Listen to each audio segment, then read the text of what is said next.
Apa yang saya maksudkan tentang terpelihara dengan baik? Mazmur pasal 23 ini akan menjawab tema kita ini. Akan menjawab judul khotbah ini, terpelihara dengan baik. Apa yang dikatakan Alkitab tentang terpelihara dengan baik? Katakan amin. Jadi kalau kita selalu merasa kekurangan, selalu kekurangan, jangan salahkan Tuhan.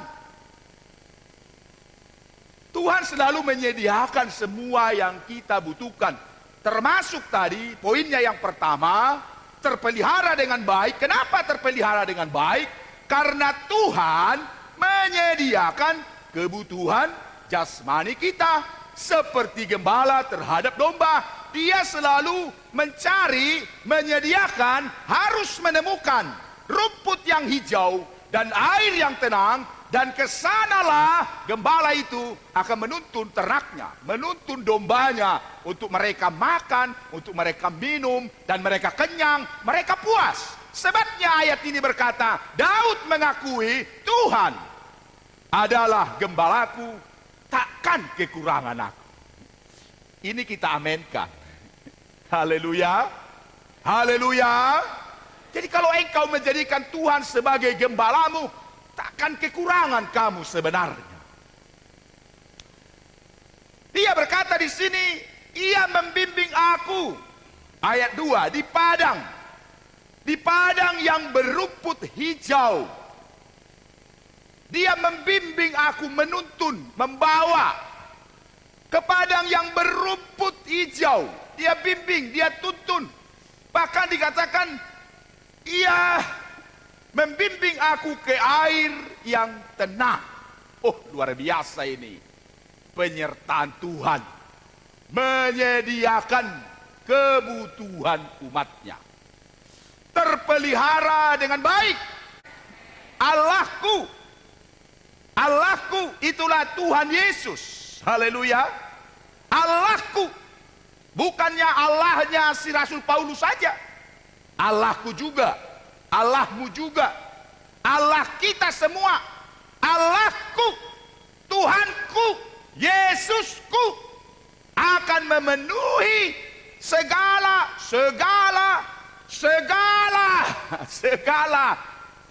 masukkan semua di situ. Segala keperluan.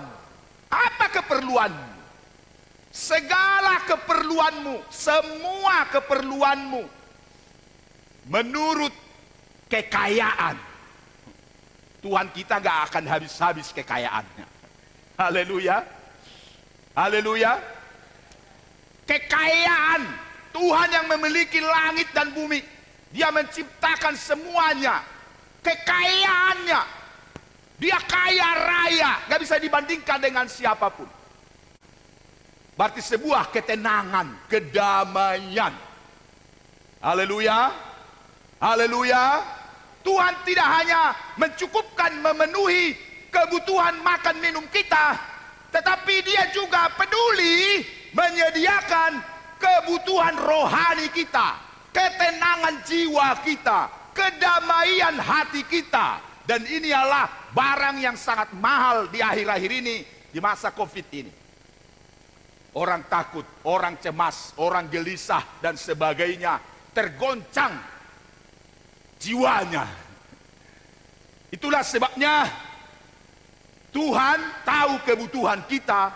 Dia bukan hanya sediakan makan minum jasmani, tapi dia juga sediakan kebutuhan rohani kita. Kedamaian. Haleluya. Dia segarkan jiwamu. Dia segarkan jiwaku.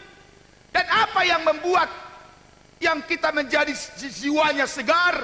Bagaimana jiwa kita menjadi segar? Berbicara tentang tongkat, berbicara tentang gadah, itu bicara tentang firman. Tongkat itu salah satu alat yang dipergunakan oleh gembala untuk menuntun domba. Dan gadah itu salah satu juga alat yang dipakai oleh gembala untuk melawan binatang predator, binatang buas. binatang yang menghantam ternak, binatang yang menghantam mendekati domba. Gada itu, dia akan lempar itu dengan gada. Maka binatang predator itu, binatang buas akan lari. Dan tongkat itu selalu ada di tangan gembala. Itu yang akan menuntun domba. Dan kalau ada yang tersesat, dan biasa tongkat gembala itu, di ujungnya itu, di atasnya itu bengkok. Tujuannya, kalau ada yang tersesat, dia akan balikkan yang bengkok itu menjadi ke depan. Dia akan kaitkan itu domba, dia tarik. Di mana dia ada di jurang kah? Di mana dia terperosok kah? Jadi tongkat itulah dia pakai untuk menarik. Bahkan kalau ada domba-domba yang sedikit agak nakal, tongkat itu yang akan dia pukulkan ke badan daripada domba itu. Menggambarkan firman. Seperti itu juga dengan kita, gembala dengan domba, Tuhan dengan umatnya. Kadang-kadang Tuhan pakai tongkat itu memukul kita, bukan karena dia benci, tapi karena dia sayang kepada kita, supaya tidak terlalu jauh kita melenceng dari kebenaran. Firman Allah menemplak kita, menegur kita. Perlu tongkat itu, tongkat gembala, memukul badan kita, memukul pikiran kita, memukul hati kita, supaya kita bertobat. Jangan lari jauh dari kebenaran. Itulah pentingnya tongkat itu. Ketika ada mara bahaya menghantam kita, Tuhan yang akan berperang dengan gadahnya. Dia akan lempar, dia lawan itu musuh yang berat, supaya kita tidak menjadi mangsa daripada lawan itu. Itulah kehidupan gembala. Dia yang menuntun aku di jalan yang benar oleh karena namanya. Kemarin saya khotbah hari Rabu, nama Yesus adalah menara yang kuat. Dengan nama itu kita memiliki kelebihan-kelebihan yang dahsyat.